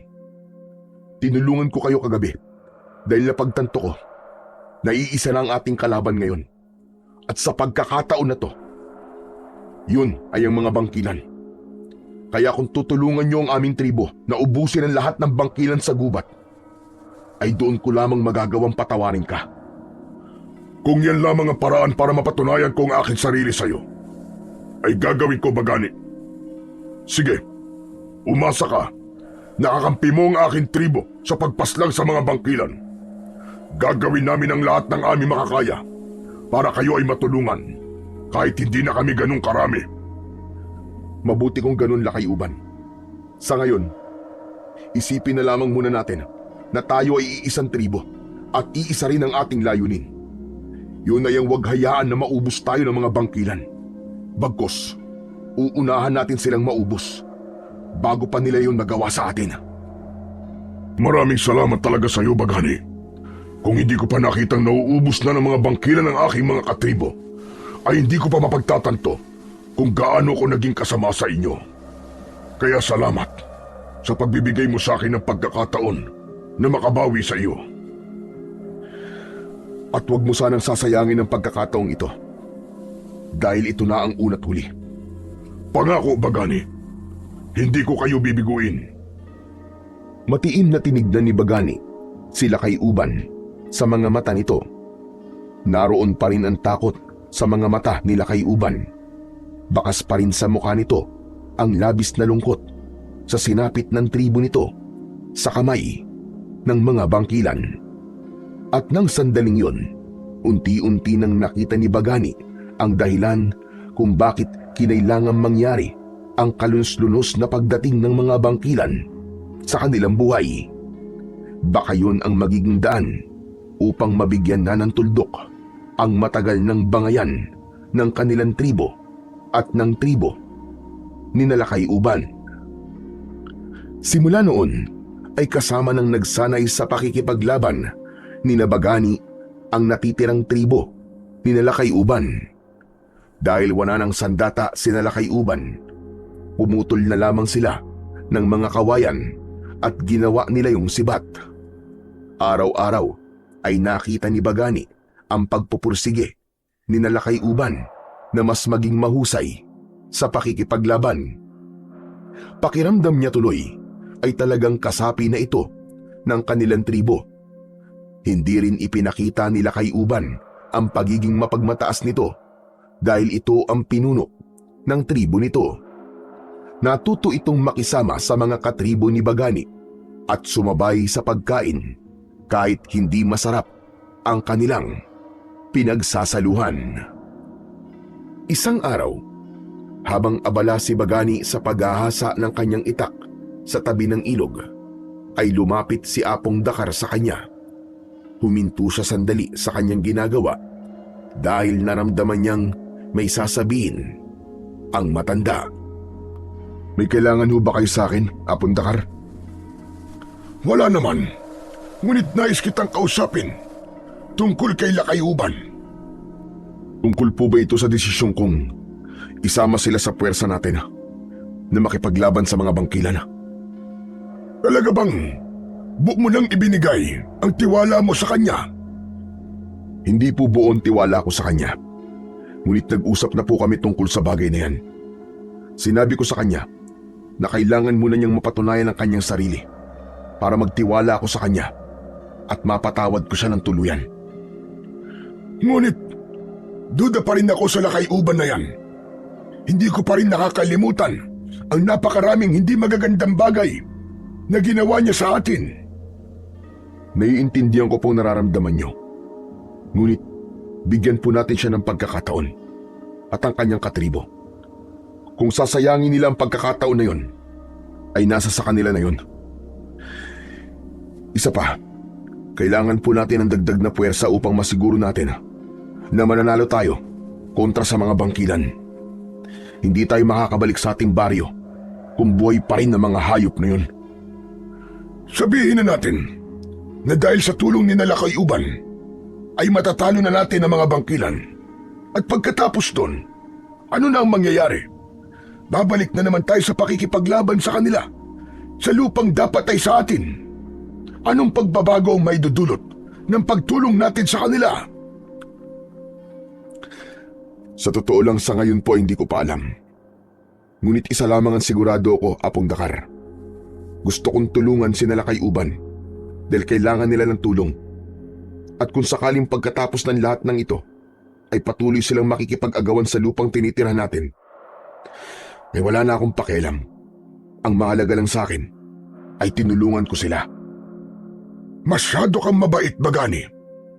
Hindi ko akalain na sa kabila ng lahat ng ginawa ni Lakay Uban ay nagawa mo pa rin silang tulungan. Bakit ba ako nagtataka sa ugali mo na yan? Ganyan na ganyan ang namayapa mong ama. Ang kaibahan nga lang ay sumobrang pagiging mabait mo na kahit ang taong ilang beses nang ginawang ka ng masama ay nagawa mo pang tulungan. Dahil maging sila ay biktima na rin sa pagkakataong ito. Oo, silang dahilan kung bakit tayo inatake ng mga bangkilan. Ngunit naisip ko na kung lalabanan natin ang mga bangkilan at si Lakay Uban, malaki ang posibilidad na sa huli ay tayo ang matatalo. Kaya ang desisyong kahit na pagsanibing ko ang dalawang tribo na magkaaway ay ginawa ko. Dahil ito lamang ang paraan na aking naisip upang mabuhay pa tayong lahat.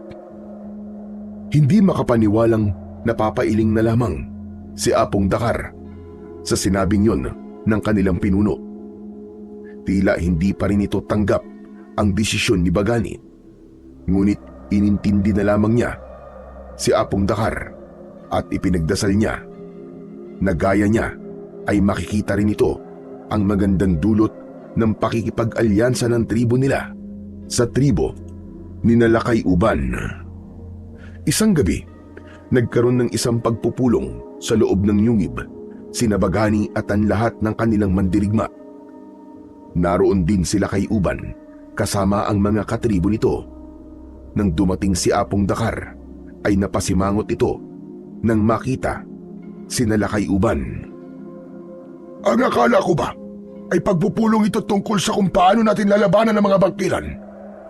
Bakit nandito ang dahilan kung bakit tayo may ganitong problema? Apong Dakar, sina Lakay Uban ay kasapi na natin sa pakikipaglaban sa mga bangkilan. Isa pa, sinabi niya sa akin kanina na may naisip siyang paraan upang maubos natin ang mga bangkilan. Aba, dapat lang na siyang umisip ng solusyon sa problemang ito. Dahil una pa lang, ay siya na talaga ang punot dulo ng lahat ng ito. Apong Dakar, pinagsisisihan ko ng mga nagawa ko.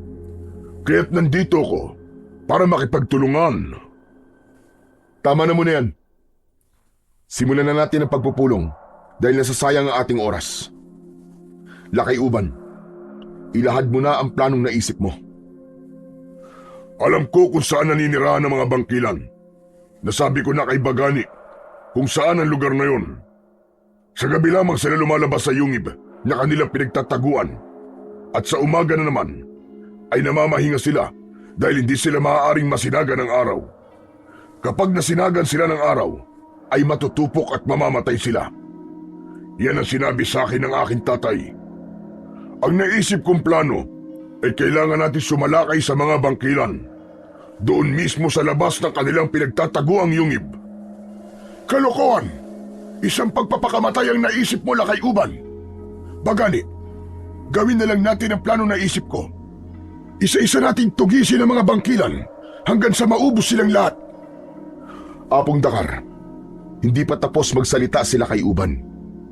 Hayaan muna natin siya makatapos at saka natin pag-usapan kung tayo ay sasang-ayon o hindi sa kanyang plano. Gaya ng aking nasabi, hindi maaaring masinaga ng araw ang mga bangkilan at ang kahinaan nila na yon ang gagamitin natin laban sa kanila. Maganda na isip na plano ni Apong Dakar na isa-isa nating tugisin ang mga bangkilan. Ngunit sa dami nila ay sigurado na aabutin tayo ng ilang taon bago sila maubos. Ngunit sa naisip kong paraan, isang gabi lamang ay mauubos natin silang lahat. Sige nga, Lakay Uban. At paano mo naman sila mapapalabas sa kanilang yungib habang may araw pa? Hindi natin sila palalabasin, kundi hindi natin sila hahayaang makapasok o makabalik sa kanilang yungib. Hindi ba't pinaniniwalaan nyo na ang halamang baging na nasa labas ng yungib na ito ay kinatatakutan ng mga aswang? Habang nakikipaglaban tayo sa mga bangkilan, ay may ilan na maglalagay ng mga halamang baging na yon sa bukana ng yungib ng mga bangkilan. Nang sa gayon, ay hindi na nila magawang makapasok doon hanggang sa tuluyan na silang abutin ng pagsikat ng araw. Magandang plano na isip mo, Lakay Uban. Magiging epektibo nga yan. Lalo na kung totoong takot ang mga aswang sa halamang baging na yon, ang makabuhay. Ngunit naisip ko na kung makikipaglaban tayo kagad sa mga bangkilan, ay malaki ang posibilidad na mauubos nila kagad tayo. Sa tingin ko, mas maganda kung babantayan muna natin ang kanilang yungib. Kapag umalis na sila para maghanap ng kanilang pagkain, ay saka natin lagyan ng makabuhay ang bukana ng kanilang yungib. At kapag dumating na sila, ay saka natin gagawin ng lahat para hindi na sila makapasok doon. Maaari rin tayo maglagay ng mga bato upang kapag hindi epektibo na panakot sa kanila ang makabuhay, ay hindi agad sila makakapasok sa kanilang tirahan. Sa akin palagay, ay mas maganda ang planong naisip mo, Bagani. Sa ganyang paraan, ay hindi natin kailangan makipaglaban sa kanila na matagal na maaaring maging resulta ng pagkaubos natin. Ano mga kasama? Narinig niyo namang lahat ng mga sinabi namin nila kay Uban. Sino sa inyo ang sang-ayon sa planong yun? Itaas niyo ang inyong kanang kamay. Lahat ng naroon ay itinaas ang kanilang kanang kamay, kabilang na si Apong Dakar. Hindi inasahan ni Bagani na sasang-ayon si Apong Dakar sa planong naisip nila kay Uban. Kaya naman, hindi niya napigilan ang mapangiti. Sinabi ni Bagani sa lahat na hindi na sila kailangan maghintay pa ng ilang gabi at bukas ng gabi na nila gagawin ang kanilang planong pag-ubos sa mga bangkilan. Nang sumunod na araw ay nagtulong-tulong ang lahat sa pagkuha ng halamang baging na makabuhay. Inipon nila ang mga yon at inihanda sa pagdala nila mamayang gabi sa pagpunta nila sa yungib kung saan nakatira ang isang grupo ng mga bangkilan. Pagsapit ng hapon ay nagsimula ng maglakbay sina Bagani patungo sa naturang yungib. Kasama niya ang mga mandirigma ng tribo nila at ang tribo nila kay Uban. Nasa unahan nila sila kay Uban dahil ito ang magtuturo sa kanila ng daan. Nasa hulihan naman ng pila si Bagani kasama si Apong Dakar. Apong Dakar, sa totoo lang ay hindi ako makapaniwala na sumang-ayon ka sa plano nila kay Uban. Alam ko kasi nagalit ka sa kanya. Masaya ako sa pagsang-ayon mo na yon. Pero gusto ko ring malaman ang dahilan mo kung bakit ganun ang iyong naging desisyon. Oo, galit pa rin ako kay Lakay Uban hanggang ngayon. Pero ang aking prioridad ay ang kaligtasan ng ating tribo. Naisip ko na magandang planong sinabi niya, kaya walang dahilan para hindi ako sumang-ayon. Maraming salamat po sa inyo, Apong Dakar. Alam niyo, sa totoo lang, hindi ko talaga inasahan na may kabutihan pala sa puso sila kay Uban. Hindi pa rin ako makapaniwala hanggang ngayon. Nakatulong na natin ang tribo nila para sa iisang misyon. Makalipas ang ilang oras, ay narating na ni Bagani ang yungib na pinagtataguan ng mga bangkilan. Nagkanya-kanya sila ng pagtago at matyaga silang naghintay. Makalipas ang ilang sandali, ay lumabas na ang mga bangkilan mula sa loob ng yungib. Lumipad ang mga yon ng napakataas at tinahak ang iisang direksyon. Naghintay pa sila ng ilang minuto bago nag-utos si Bagani na kailangan na nilang lagyan ng mga bato ang bukana ng yungib. Mabilis na kumilos ang lahat. Nagtulong-tulong sila sa pagbuhat ng malalaking bato upang iharang sa bunganga ng yungib. Matapos yun ay nilagyan nila ang mga bato ng halamang baging na makabuhay upang makasiguro sila na hindi na magagawang pumasok ng mga bangkilan sa yungib ng mga yon. Matapos ang lahat ay muling nagtago sina Bagani. Mas naging mahaba ang kanilang paghihintay sa pagbabalik ng mga bangkilan. Ang iba ay halos makatulog na hanggang sa sumapit na ang 4:00 ng madaling araw. Narinig na nila ang malakas na huni ng mga bangkilan. Umanda kayo! Pabalik na sila! Huwag muna kayong lalabas habang wala pa ang aking hudyat. Isa-isang lumapag ang mga bangkilan sa harapan ng bukana ng yungib. Galit na umangil ang mga bangkilan nang makitang may harang ang papasukan ng mga ito. Sinong may gawa nito? Tanggalin niyo ang mga harang! Ngunit hindi lamang bato ang nakaharang sa ating yungib, kundi may makabuhay din. Alam mo mangyayari kapag nahawakan natin ang mga yan. Masasaktan tayo. Gumawa kayo ng paraan. Hindi tayo maaaring masigatan ng araw. Mamamatay tayong lahat pag nangyari yun. Napangisi si Bagani habang nakatingin siya sa mga bangkilan. Walang kahit isa ang nagtangkang alisin ang mga nakaharang sa bukana ng yungib. Naghintay pa sila ng ilang minuto.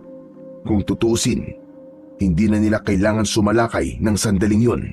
Ang kailangan na lang nilang gawin ay hintayin ang pagsikat ng araw. Sandali! May naaamoy ako! May mga tao sa paligid! Tama ka. Nagtatago sila. Halugugin niyo ang paligid at hanapin ang mga tao. Patayin silang lahat! Lumipad ang lahat ng bangkilan sa iba't ibang direksyon. Alam ni Bagani na wala ng dahilan para magtago pa sila. Kailangan na nilang kumilos bago pa sila makita ng kanilang mga kalaban. Matapang na tumayo si Bagani at itinaas niya ang kanyang itak. Sugod mga kasama! Malakas na sumigaw ang mga kasama ni Bagani at sabay-sabay na sumugod sa mga bangkilan. Mabilis na gumalaw si Bagani kasama ang mga mandirigma ng 2 tribo na dating magkatunggali habang humahagibis sa impapawid ang mga bangkilan. Sinibat at pinana ng ilan ang mga bangkilan na nasa ere. May ilan na bumagsak at meron ding patuloy na lumipad kahit nasugatan. Sa gitna ng labanan ay ipinakita ni Bagani ang kanyang tapang at bilis. Ilang bangkilan ang kanyang napaslang. Iniwasan niya ang matutulis na kuko ng mga ito. At sa bawat bangkilan na kanilang napapatay ay mas lalong lumalakas ang kanilang loob. Tumagal pa ng ilang oras ang digmaan ng mga tao laban sa mga halimaw na bangkilan. Halos patas na ang laban dahil marami na rin ang namatay sa grupo ng mga bangkilan. Panay ang sulyap ni Bagani sa silangan. Nagdadasal siya na sana ay sumikat na ang araw. Hindi tayo maaaring manatili rito. Kailangan natin maghanap ng mapagtataguan. Pasikat na ang araw! Lilipad na sana ang lalaking bangkilan pero mabilis na sinibat nila kay Uban ang pakpak nito. Nabutas ang pakpak ng bangkilan kaya bumagsak yun sa lupa.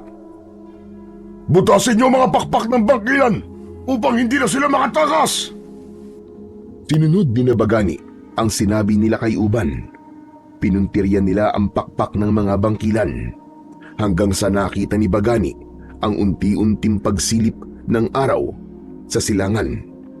Umalingaw-ngaw ang napakalakas na sigaw ng mga bangkilan sa buong kagubatan habang pataas na ng pataas ang haring araw. Hanggang sa nangyari na nga, biglang tinupok ng sikat ng araw ang mga halimaw na bangkilan. May iba na sinubukan pan lumipad kahit balot na ng apoy ang katawan. Hindi nagtagal ay tuluyan ng naubos ang mga bangkilan at halos maabo ang mga yun. Ang tanging nakatayo na lamang ay sina Bagani at ang ilang kasama niya na nabuhay sa katatapos lamang na digmaan. Nagtagumpay tayo! Naubos natin ang mga bangkilan mga kasama! Maraming salamat, Bathala! Maraming salamat sa ipinagkaloob niyo sa aming lakas! Masayang nagsigawan ang mga tao. Ngunit si Bagani ay hindi magawang maging masaya ng lubos dahil sa mga kasama nilang nagbuwis ng buhay. Ganun pa man, alam niya na si digmaan ay hindi maiiwasan ang ganung pangyayari at parte nito ang pagkamatay ng ilan para sa kaligtasan ng mas nakararami. Magkakasamang bumalik sina Bagani sa kanilang baryo.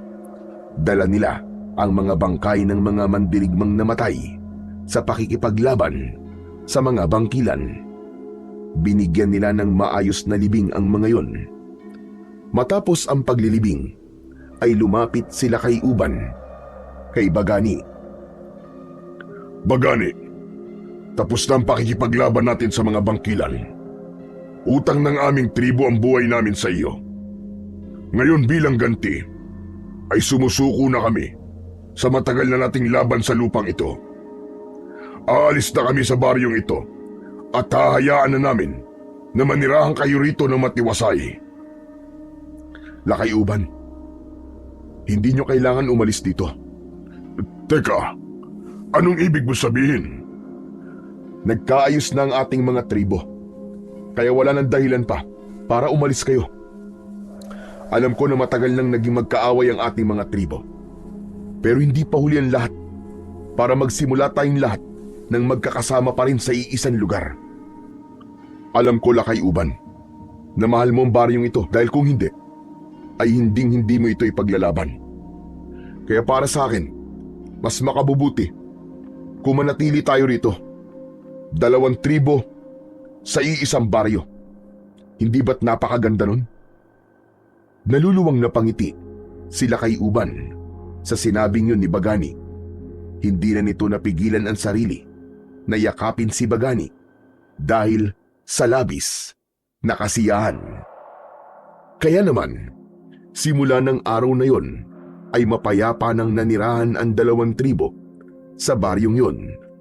Natuto silang magtulungan sa lahat ng pagkakataon dahil sa pag-ubos nila sa isang grupo ng mga bangkilan ay nakilala ang mga tribo nila bilang mahuhusay na tribo ng mga manunugis. Dahil doon ay napagtanto ni Bagani na maaari palang magsanib puwersa at magkaayos ang 2 magkaaway kung iisa ang kanilang layunin at pinapangarap sa buhay.